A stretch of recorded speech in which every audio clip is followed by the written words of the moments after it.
Okay. Right. So this is Glusterfest session number 17. We are continuing with selfie demon. This is the part two. So the agenda is so in the previous session we had an introduction to selfie demon, why we need selfie, what are the types of selfie like client side, the selfie demon, uh, and what is crawling. And we also did a code walkthrough of the selfie demon, which does index and full heal. So in today's session, we will cover about the types of heals that are needed for a given file or a directory and code walkthrough. So the slides this time are pretty much limited because I think we can understand more if you actually look at the code. But having said that, just let's cover some basics. So for a given file or a directory, there are basically three types of fields that need to be done: metadata heal, data heal, and entry heal. The type of field that needs to be done depends on what type of operation was carried out when the brick was down. One or two or more bricks were down on the file or directory. So for files, we will need metadata heal or data heal.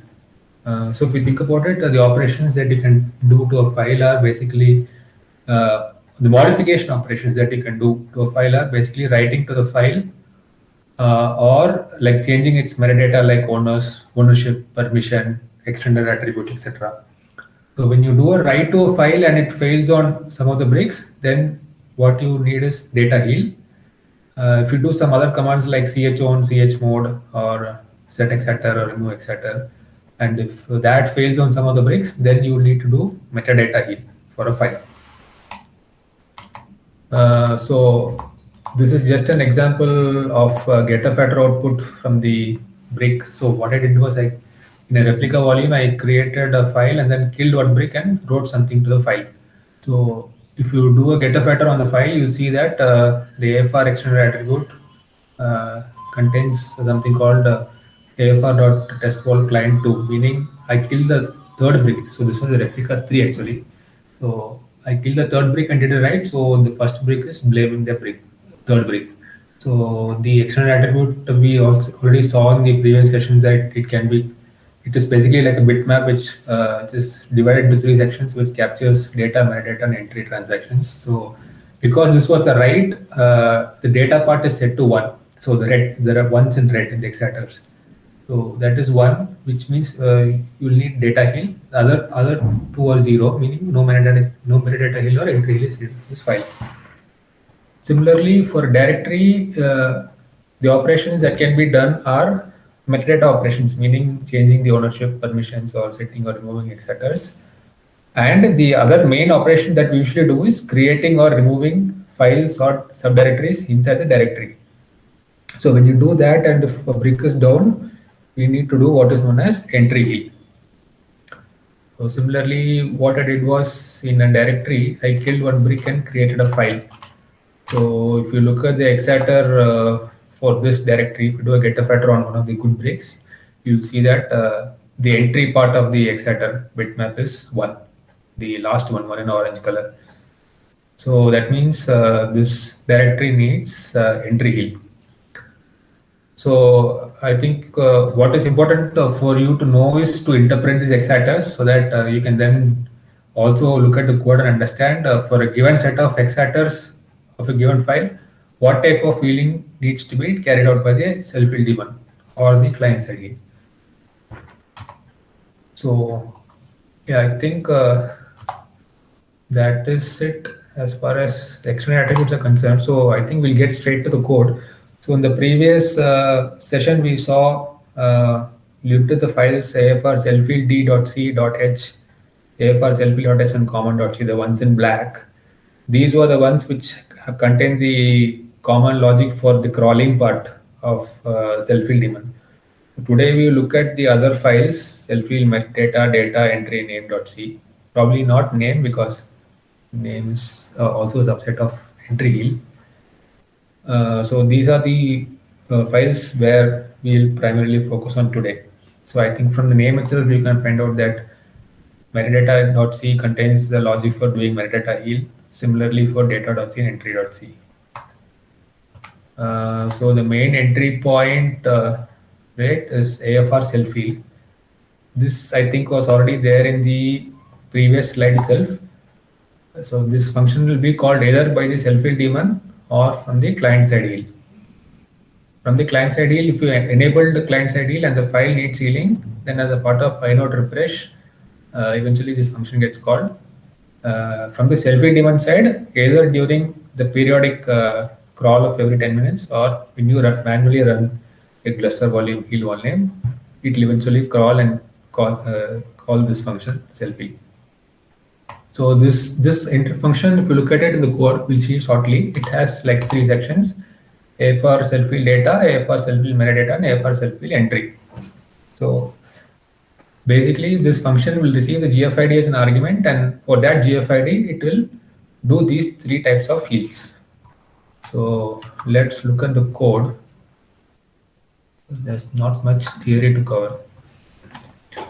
All right, so let us look at AFR self-heal. So this is the common entry point for healing a given GFID. So if you look at it, the arguments for this function are the translator, current replica, and the GFID of the file in question.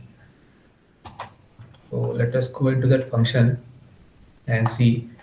So what it does, it again calls another function called AFR self-heal do after creating a frame. So in Cluster, every file operation needs a frame so that we can form a call stack and do the stack points. So after creating a frame, we call AFR self-heal do with this GFID. So this is like the entry point. So here, what we do is, once we enter this function, we will do a lookup of this GFID on all the bricks. So if you remember the previous slide, we looked at the exciters, right? So for a given GFID or file, we need to know what the exciters are, and based on the value of the exciters, we can decide whether we need to do heal, and if we do need, then what are the types of heal that needs to be done. So that is what this function will do. First is it will call unlocked inspect, which does a lookup and it gets the exciters and figures out which exciter, which part of the exciter bitmap is set. And then depending on the appropriate bitmaps, it will call the appropriate function. So if data heal is set, it will call self heal data. If metadata heal is bitmap is set, it will call self heal metadata. And lastly, it will call AFR self heal entry. So this is the function. So before going into each of these three, we'll just look at that unlocked inspect part. So the unlocked inspect is nothing but doing a lookup without taking any logs, figuring out the values of exciters, and then setting these booleans, whether we need data heal, whether we need metadata heal or entry heal. So going to unlocked inspect. First thing it will do is find the inode corresponding to this GFID from the self-heal daemon's inode table. And then it will do an unlock discover. Unlock discover is nothing but a lookup operation. You go to the right hand side of the panel. So it again calls AFR self-heal unlock discover on. This is again a wrapper. Ultimately, it does AFR on list. So AFR on list is a macro which calls the function, whatever function here it's lookup on all the children which are there in the first argument, discover on. So discover on is basically an array of children on whom you need to do the operation. What operation do we do here? Lookup. And this is the callback that needs to be called AFR self-heal discover CBK for that lookup. So it basically does a lookup on all the children, and in the log CBK, if you look at it, it will copy all the values like what is the operate, oper no. It will copy the pre and post add buffers and also the dictionary X data. So this X data is what contains the extended attributes which we need to examine to figure out what kind of heal needs to be done. So coming back, it does it on this list of all children, and then it saves the replies to our replies buffer. So I'll close that, and we are back here. So now we have done the lookup, and Let us go once more. Yeah, we have done the lookup, and next we are seeing whether if data bit is set. So what this function does is in the dictionary it will check whether this AFR pending bit is set. So meaning if you look at this slide, right, so this red color 001, it will check whether this part is 0 or not 0. Similarly, it will do it for the metadata and entry also. So if that bit is set, if pending is set, so it will do a dict get and it will see that it is non-zero. If it is non-zero, it will say true, meaning the heal is needed. It does this for both dirty as well as the pending count. So in the slide we saw that the dirty was 0 and only the pending was set. So but sometimes it can happen that during the pre-op phase when you set the dirty also and after the write the operation can crash like before the post-op. So in that case also we have to ensure that the contents of the file on all the 3 bricks are the same. So we have to check for the dirty bit also and see whether it is set. So dirty also has a similar bitmap, just like client 0, client 1, meaning it has dirty data part, metadata part, and entry part. All right. So if data pending is set, then it will set this boolean called data heal equal to true. Similarly, if metadata part is set, it will set metadata heal to true. And entry set, it will set entry to true. So having found out which of these 3 booleans are set, next is we will go ahead and launch the heal. So we came back to the original function. So if data self heal boolean was set, now what we do is we'll go through each of these functions like AFR self heal data, metadata, and entry in detail. So let us assume that we are data self heal boolean is set for the given GFID. So then we will enter AFR self heal data. So this is the function which initiates the data heal logic. So here we do a couple of things. So I'll just like before going into each of these functions, I'll tell you what it does. We will first get a tiebreaker inode LK, and then this is on the self heal domain. So we will explain that later, but I'll just say the overall steps are like we'll take the lock, then we'll do the data heal, and then we'll release the lock. All right. So this is the general idea. So now coming to the locking stage, here we see that the lock tiebreaker lock is taken on the self heal domain. So I think in locks translator we might have already covered like each on every file locks translator has a semantic of taking a lock on a particular domain. So here we are the domain that we're taking the lock on is self heal domain. So why do we need this? So typically in replica 3, which is what we support, right? It can sometimes happen, or most of the times it happens that the file that needs heal will be captured in the exatrop folder of more than 1 brick. So for example, in a replica 3, if you kill 1 brick and write to a file, the 2 up bricks which are there, right, the good bricks, both of them will contain that GFID inside the indices exatrop folder. So when all the bricks come up and the self-heal demons try to trigger the heal, right, the self-heal demon on both the good bricks will crawl through the exatrop folder and will try to heal the file simultaneously. We don't want to do that. So what we do is we take a lock on the self-heal domain. So that means that when there are 2 competing self-heal demons trying to heal the same file, only one of them will get the lock, and then it will proceed to the data heal part. So this tiebreaker inode LK is nothing but we will first take a non-blocking lock on all of them parallelly. So AFR on all is a macro which does the stack bind in parallel as opposed to like AFR sequential. So we first take a non-blocking lock on all of them, and if we are not able to get the lock, if we are able to get the lock, fine, well and good, proceed with the heal. Otherwise, we will like unlock the ones. Suppose we didn't get the lock on majority, then we will unlock and then try the lock sequentially. So this means that only one self-heal daemon would eventually end up getting the locks. So I think Pranit already covered the logic behind the parallel lock and sequential lock, right? Because if we don't do sequential locks, then there can be possibility of deadlocks occurring. So, but if we ensure that all the self-heal demons try the sequential lock, meaning I will take lock on the first brick, then I'll go to the next brick, then I go to the third brick, and so on. Then, when the first self-heal demon has the lock on the first brick, when the second self-heal demon tries to acquire the lock, it will not. It will get blocked there itself. So there will be no deadlocks happening. So first it will try a non-blocking lock parallelly, then it will try it sequentially, the blocking lock. So having acquired the locks, we'll come back. We will go to AFR self-heal data underscore AFR self-heal data. This is the function which actually does the data heal of the file. So let us see what that does. So underscore AFR self-heal data also does a couple of things. So again, let's take a zoom out approach.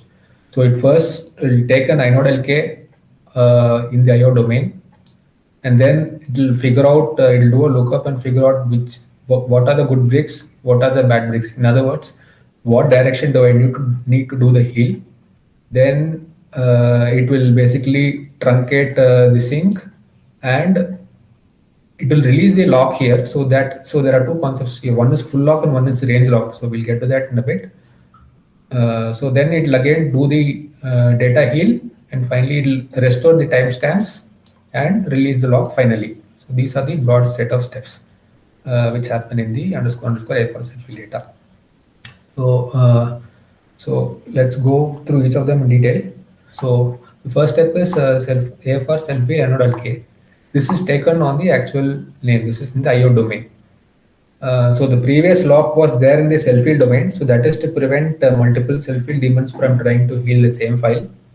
Now this lock is taken because it is also possible that at the time of healing, there can be IOs from the client happening to the same file. So if we did not take locks, then there can be problems, right? There can be data corruption because your self-heal demon can write to one brick and then can be overwritten by the client IO, etc. So one thing to note here is we take the lock on the whole file. So if you look at this 0,0, so that is the offset and length. So if you look at the function signature, the offset and length size you have to specify on which you have to take the lock. So we are passing 0,0 here, which means we are taking the full lock on the whole file and no client can write anything to it. Meaning if the client tries to acquire lock in this duration, it will be blocked.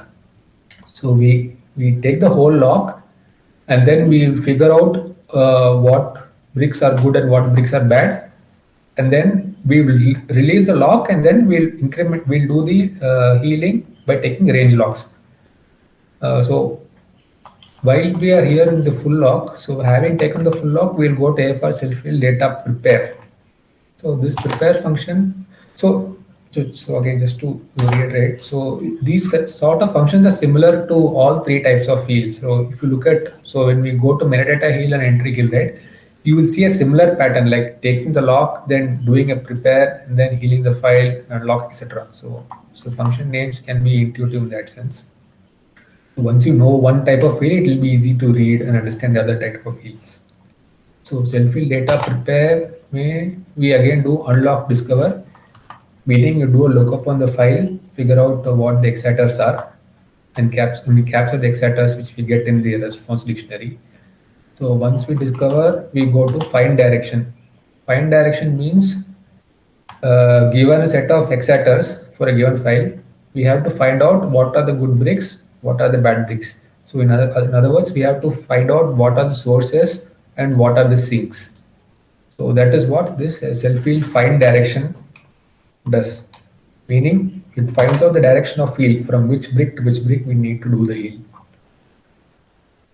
So this is like mostly a in-memory thing, right? Because you already have the exciter values from the lookup in the previous step, in the discover function. So now we are trying to extract the exciters. So we like sort of get the key value pairs for trusted.client0, trusted.client1, what are the values? We get it from the dictionary and we form a matrix. And then this is nothing but the logic for identifying which bits are set, and if those bits are set, how do we determine the direction? So shortlist all self-accused. This is actually AFR v1 code. So earlier we used to have a brick blaming itself also, but in AFR v2, I think it's Gluster 3.6 itself, we don't have this. So I think this is just for backward compatibility. I think you can probably remove it because we don't support such old 3.6 anymore. So next is shortlist all the accused to exclude them. So if somebody is being accused by a brick, then they cannot be a source, right? So if brick 1 is blaming brick 2, then brick 2 cannot be a source. So we identify such candidates also. And if nobody is blaming a particular brick, then obviously that is the good brick. So that is what we're doing in this step. So everyone accused by non-self-accused are sinks. Yeah, so again, this, if you are blaming some other guy and nobody else is blaming you, then we are marking ourselves as good bricks and them as bad. So these are all basically in-memory computations of interpreting the X adders and eventually populating that array of sources and sinks. So that is what this function does. So the end result of this function is that you will have populated the sources and sinks just by interpreting the X adders. So it can be possible that there are multiple sources for a given file, right? Because say in replica 3, you killed one brick and you did a write, there will be 2 bricks which witness the writes, which are good copies. So those will be the sources. Now, having identified them, next step is to find out what the sinks are. So here AFR intersect means it will find out.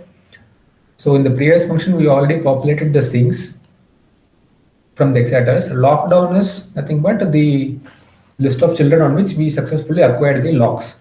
So only those children where we acquired the locks and our sinks, we actually consider them to be healed sinks. So this is an intersection. Healed sinks is an intersection of sinks and lockdown. So this healed sinks array is what is the actual number of actual children that are needing to be healed. So we identify that, and then next up we pick one source. So in the previous step, in the find direction, there can be multiple sources. We have to pick one of them as a source. So finalize source, AFR self-fill data finalize source does that.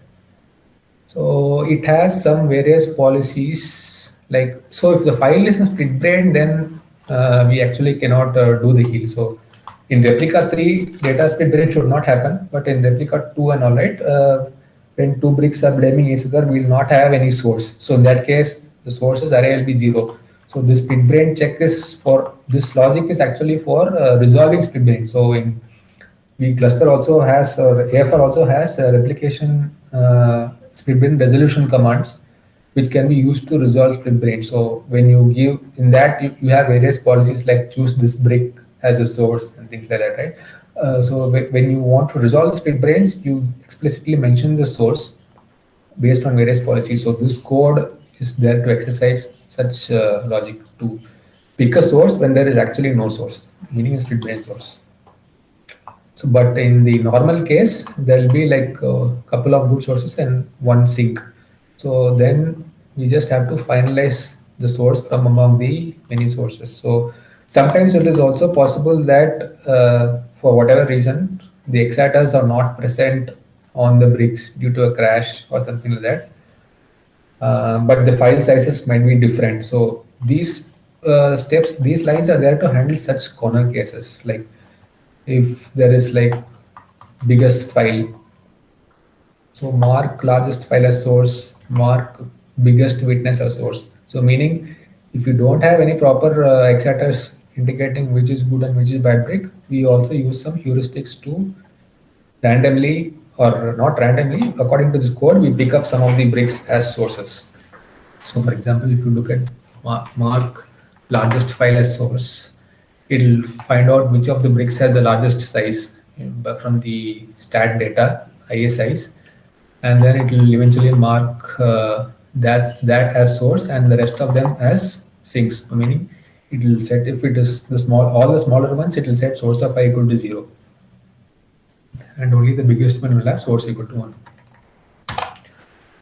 All right, so these are such heuristics. So mark biggest witness as source, meaning somebody who has seen the maximum number of blamings for the other brick. That is the witness. Newest file is, I think, based on timestamp. And so in data heal, you'll also see various checks like this call for arbiter. If priv.arbiter count, then do some things differently, or rather not differently. So it is basically to ensure that we don't choose the arbiter brick as a source for any of the data heals. So as we know, arbiter volumes does not have the arbiter brick in an arbiter volume does not store any data and the file size is 0. So even if the arbiter brick blames one of the other bricks, data bricks, right? We should not pick that brick as a source, because then you'll end up, truncating the good brick because arbiter brick is 0 size. So throughout the data heal code, you will see such checks like if arbiter count is there, we'll have some conditions to check that we do not choose that brick as the source for data heal. So those are these kinds of logics. And then mark active sinks. Mark active sinks is, I think, if something is not a source and we already, so having chosen one source, and if something is not a source, then we'll mark them as sink. So that is what this thing does. And then choose source by policy. So here again, there are multiple sources. I think we'll try to first pick the local child. So if a self-heal daemon is crawling on one of the breaks, right? And if the file, there are multiple sources for a file, but if one of the sources happens to be on the node where the self-heal daemon is doing the crawl, then we'll pick that break as a source so that you don't have to go over the network to read on that file. So if there are no local sources, then I think it will just go over the list of sources and then pick the first one in the array where the source of I is true. Sources of I is true.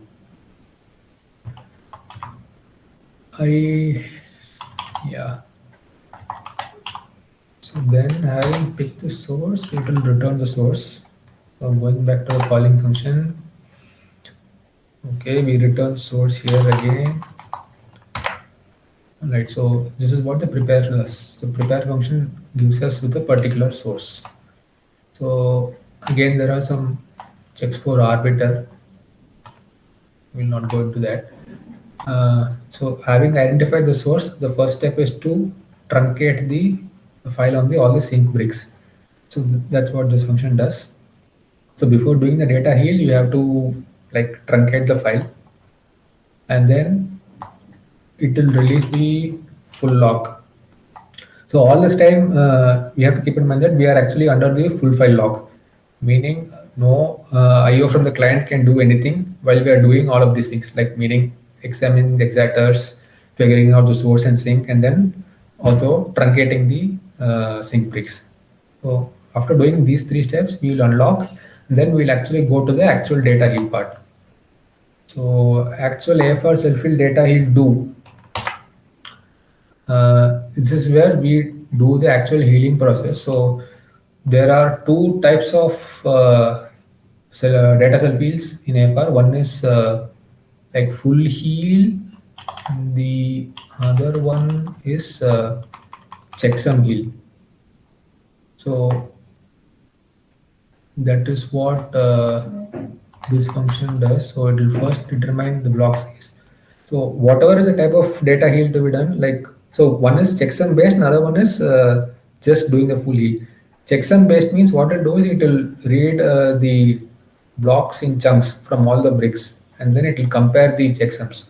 If the checksums are not matching, only then that section it needs to be healed, right? So that is one logic. The other one is it will just copy the whole file from the good brick and write it to the bad brick, without doing the checksum. So there are two options that you can choose from. Whatever option that you choose, the operation happens on this block size. In this 128, I think it 128 into 1024 into window size, probably, I don't know, probably it's 1 MB chunks. I don't know. I think we have to check. So this function AFR data subfield type get, it checks whether it is data full heal or diff heal. Diff heal means it does the checksum calculation and then healing. Full heal means it reads from the whole, from source to sink, it just copies the entire file. Here we identify that. Again, if you don't mention anything also, there are some heuristics to find out, to pick which sort of algorithm is best for a given file. So having picked that, we proceed with the actual healing. So we create a new iteration frame to do the reading and writing. And for offset is 0 and less than the file size, and in increments of the block, I think 1 MB, we will do the heal. AFR self heal data block. So heal that particular block. So we just go to that function quickly and see. Data heal block. Here we see that first step is to take inode LK. So the only difference here is we take a lock only on this offset and size that we are currently healing. So when we are reaching this stage, this ensures that the client is forever not blocked on writing to the file, as long as it is writing to a non-conflicting region. So if you are healing 0 to 1 MB, then if the client is writing from like 1.1 MB to some other offset, it will not be blocked. So that is why we need to do data heal in terms of by taking range locks and not the full lock. Full lock was taken only for inspecting the exciters and truncating the sinks. But once we identify what are the source and sink, we actually take range locks and heal the file. So for every 1 MB chunk, we take the log. We will see if the data blocks can be skipped. So this is for diff meaning it will check the CRC. I think it does SHA 256. It does the checksum. It captures the checksum and compares whether they are same or the different. If the checksums match, then it will skip it. Otherwise, it will do AFR self-heal data read write. Read write meaning, as the name implies, it will read from the good brick, sync of read v, and then it goes and it'll check for sparse files and all that, right? So that it doesn't unnecessarily write into such locations. Ultimately, it does a write way. So this is the logic for actual healing. Okay, so I'll close this screen and go back. So after healing all of these blocks, it will issue an fsync to persist the data, and we come back and we restore the time. So when we do any of the healings also, right, because you're writing to the file, the timestamps will get changed on the sync brick. But our ultimate goal is to restore the timestamp on the sync brick to match that of the source brick. So we also have to call this function called restore time. It just sets the a time, m time, c time, etc. using the set order call on all the sync bricks. So once that is done, we will finally issue an uninode LK, meaning we unlock the locks. Okay, I think we take one full lock here before doing the undo pending. Undo pending is the step where, so after healing the file, you also have to reset the exciters, right? That is what undo pending does. So at the end of a successful data heal, the exciters on the files must be like 000 AFR exciters. So that is what AFR undo pending does, and that has to be done inside a full lock, because then no client should be doing either pre-op or post-op or things like that when we are doing this undo pending. So we just look at undo pending is basically an etc for. So it will set the values in the dictionary. So earlier, if it was +1, it will make it -1, so that when you add it, it will eventually become 0. We set that value in the dictionary and ultimately do AFR self-heal post-op. AFR self-heal post-op is nothing but doing stack bind of etc for. So it calls etc on all the bricks and resets everything to 0. So that completes AFR self-heal data. Similarly, and at the end of it, it will also release the self-heal domain lock that it had acquired. So this is AFR self-heal data. Self-heal metadata is also pretty much the same.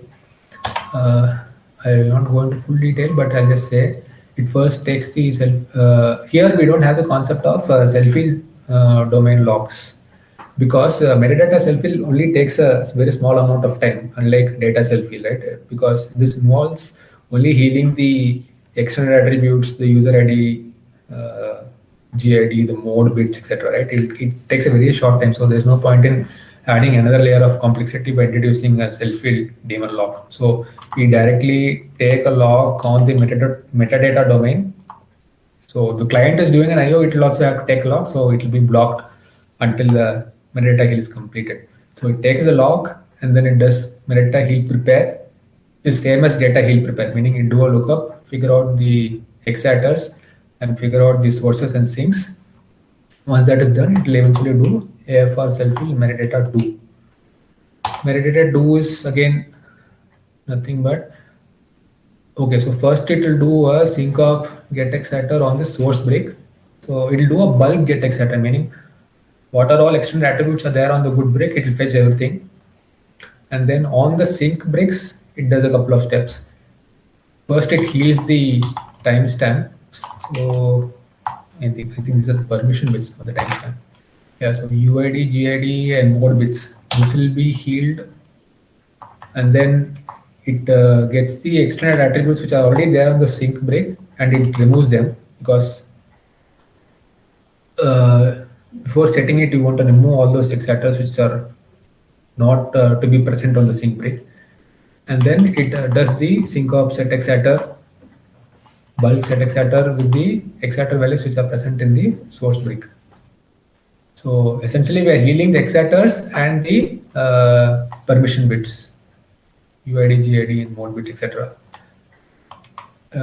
So there are some filters like delete ignorable exciters. I think as the function name implies, right? You don't want to be setting or resetting exciters which are internal. So ignorable exciters are something like trusted.afr and all that, right? So anything that starts with trusted.afr, it will ignore because these are not user exciters. You should not be healing them. They should only be cleared or set as part of undo pending. So before doing the metadata heal of exciters, you will filter out such exciters. I think there are also other exciters like some Proto or SC Linux and all that. That is there in AFR ignore status list. Yeah, SC Linux key, quota size key. This also AFR should not be healing on its own. So those things, ignoring those things, it will heal all the other exciters and the file permissions and the modes.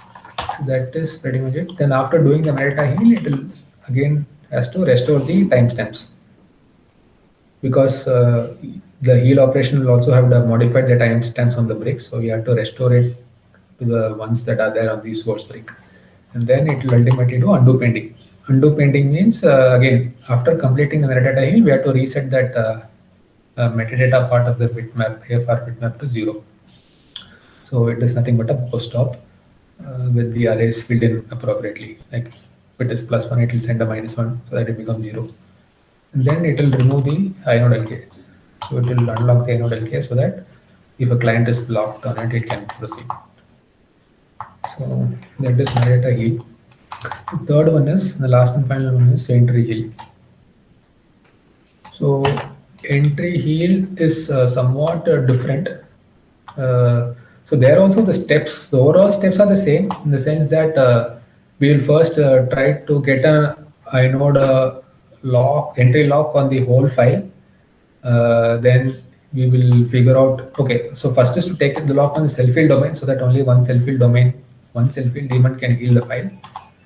So under the self-heal domain lock, it will do __ AFR self-heal entry. So here there are like again the same steps. It takes the entry LK on this particular name that it wants to entry heal, and then after getting the lock, it will do a prepare. Prepare means for the directory, find out do a lookup, get the X address, figure out which are the good bricks, which are the bad bricks, and basically find the direction of heal, and then remove that full lock, and then just like data heal, for each of those entries, do AFR self heal entry do. In the end, we will do restore time and undo painting. So these steps are common, just like data metadata heal. So, but the only different part is that AFR self heal entry do. So after acquiring the logs, figuring out the source and sink and all that, and releasing the logs, we will go to this function AFR self heal entry do. We have sources and the healed sinks, like we know which is the good brick and which is the bad brick. So in entry self heal, there are like two types of heals. One is granular, another one is non-granular. So earlier the non-granular one was default, but recently we made the granular entry self heal as the default heal. So only one of them. If you create a new volume with any of the latest releases, it will do granular heal. So I'll just like show you what each of those granular and non-granular heals do. So let us just consume a replica 2 volume, right? So there is brick 1 and there is directory, and there is brick 2 and there is a directory here. So let us say it has file f1, f2, f3, etc. This also has, this directory has files f1, f2, f3, etc. Now what you do is you kill the second brick and create f4. So f4 is present in the first brick, it is not there in the second brick, and you remove f3 from the first brick, say. So these are the steps that you did. So the second brick was still down. So what needs to be replayed here is what you need to create f4 and remove f3. So this is what entry self heal means, right? So that both of the directories contents match on the bricks. So the way the normal non-granular self heal works is that for each of these directories, it will first do a read dir on the sync brick, and it will get the list of entries. And for each of these entries, it will see whether it is present in the source brick or not. So F1, it is present, so it will not do anything. F2, it is present, it will not do anything. F3, it is not present on the good brick. So what it will do is it will remove it from itself. This will be gone. Next, it will go to the source brick. So source brick, we have F1. Again, it will do an open dir, read dir of the directory. You'll get the entries one by one. F1 is present on the bad brick 2, nothing to be done. F2 is also present. F4 is not there, so you need to create it. So it creates the entry here. So this is what is non-granular way of healing the entries, which was there in the previous releases. So to summarize, in the non-granular way, what it does is it will first open the directory on the bad brick, which is brick 2. It will do a read dir, and for every entry, it will see whether the entries are present in the source brick or not. If it is not, it will delete it from itself. After that is complete, it will go to the source brick 1. It will do open dir, read dir, and get all the entries. And for each of these entries, it will do a lookup and figure out whether they are present on the down brick or the bad brick. If it is not, it will recreate it. So this is the non-granular way of doing it. But as you can see, right, if a brick directory has like millions of files, so suppose there are like F1 to F1 million, and 1,000 million files are there. This is there. The same thing is there on the second brick also, right? Now you just create one. Now this is the steady state in equilibrium. The contents match. Now you bring down the second brick and create a new file, fnew. And if we were to heal it in the non-granular way, you can see that what the non-granular way does for all these million files on brick 2, it will do a lookup on brick 1, figure out that nothing needs to be done. Similarly, on the good brick, it will again, for all these million entries, it will do a lookup on the second brick, figure out that nothing needs to be done. And finally, it will come to this fnew, and it will see that on the second brick, it is not there, therefore it will create it. So just for creating one file, we do 2 times the number of lookups of the number of files that are present, right? So this is like a very non-efficient way of doing heal, or the non-granular way. So I think so the best way to overcome this, right? If you think logically, is to just capture the names of files that got created or deleted while the brick was down. So, for example, if brick 2 was down and you just created F1, then on the good brick, right? So on dot /fs indices entry changes, you have some special directory. So in this case, we'll create a directory with gfid of dir of this directory, and inside that you just capture the file name. Similarly, if you create a file called f2, then you create one more entry here under f1 under this directory called f2. So this is like, in essence, we are capturing the changelog of whatever files that got created or deleted. If you have deleted some other file called f3, that will also come here. So now you can see that self-heal daemon can optimize the entry self-heal by a huge extent, right? So it doesn't have to do a comparative lookup of all the entries. So what it does, it just goes to this directory and figures out F1 and F2 are the only files that need to be healed. And then for F1, it will do a lookup on both the bricks. You'll see that it is not there on the bad brick, it will create it.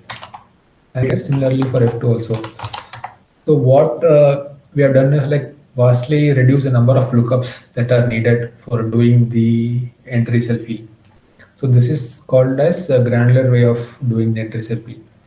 So the granular self-heal is basically a volume option which is enabled by default on your releases. So once we reach this AFR self-heal entry do, right, this self-heal entry do will be called for the directory, say dir, the previous example that we just saw.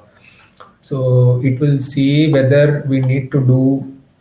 So full crawl means okay. So if granular self-heal is enabled, but then you create a new directory and then create some files or more subdirectories inside it, then like there is no concept of granularity because you anyway need to heal the whole directory. So I think if you do that, a new on the AFR acceptor side, there will be a special marking on the data part of the AFR acceptor saying that it needs full heal.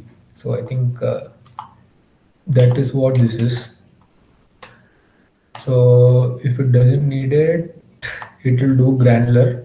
Otherwise, it will do the normal thing. So we'll look at the normal non-granular way first. AFR, this is done for, in a for loop, it is done for all the sinks. So for each sink, it will do entry do subvol. What it does is, it does a reader of the directory and it skips dot and dot dot, okay. And then for every other entry, it calls AFR self-heal entry direct. This basically looks up that entry, that F1, F2, F3 and all that on all the other bricks and figures out whether it needs to be created or deleted. And this is done inside the lock.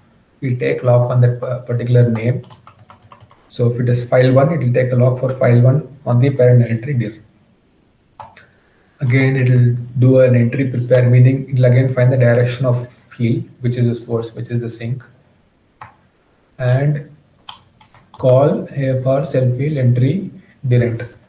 So direct is either merge or heal. So there can be cases where the directory is in split brain, meaning there will not be a clear source. In such cases, you need to do a conservative merge.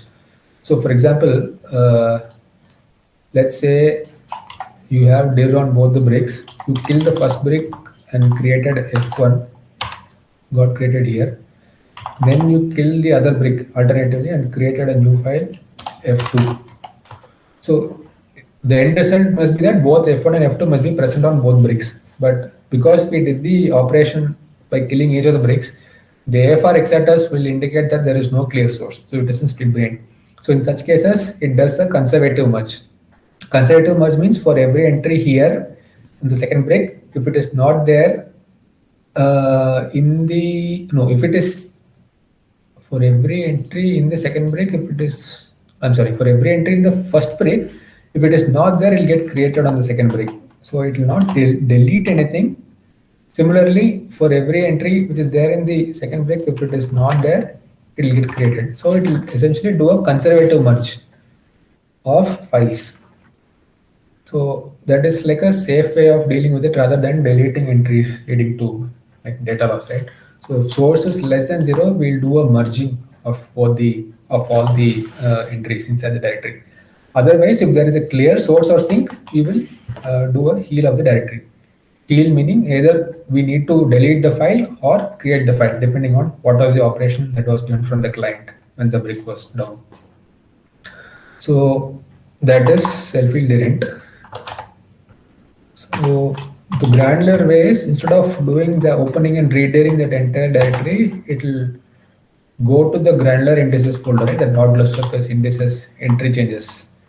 It will go there, it will do a scan of that directory, and it will just get the list of files that need to be healed. And for every file, it will again call AFR self heal entry granular direct, which is again a wrapper over the end function AFR self heal entry direct.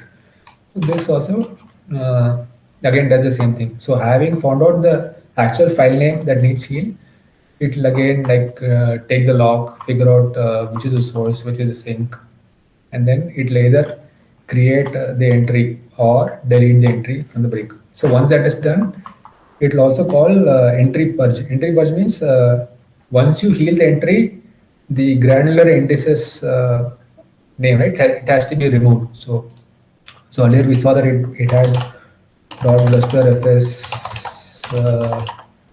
indices entry changes gfid of this slash f1 f2 etc, right? So after healing f1 it has to remove this f1. So that is what uh, this entry purge does. Yeah, so I think that is pretty much it. So this is the granular way of doing it. So this was done on all the sink bricks, right? So in the for loop, we did it on the sink brick. Now we had to do the same thing on the source brick also. So the first operation on the sink bricks is called expunge, meaning you're removing it. Here the operation is called impunge on the source brick. Whatever it is, again the operations are the same. Either if it is granular, we'll do the granular way. Otherwise, we'll do the non-regular way of like crawling the entire directory and doing the punch, meaning creating the files that are not there in the sink brick. So after completing the granular heal, we go back. Again, we have to do the restore timestamp, which is similar. This has to be done inside the log, just like how it was done in data heal and metadata heal. Restore timestamps and finally undo pending also. Undo pending means you reset the AFR exciters to 0. Then we release the log and that is pretty much it. So we come back, we release the self-heal domain lock also. And yeah, I think that is it.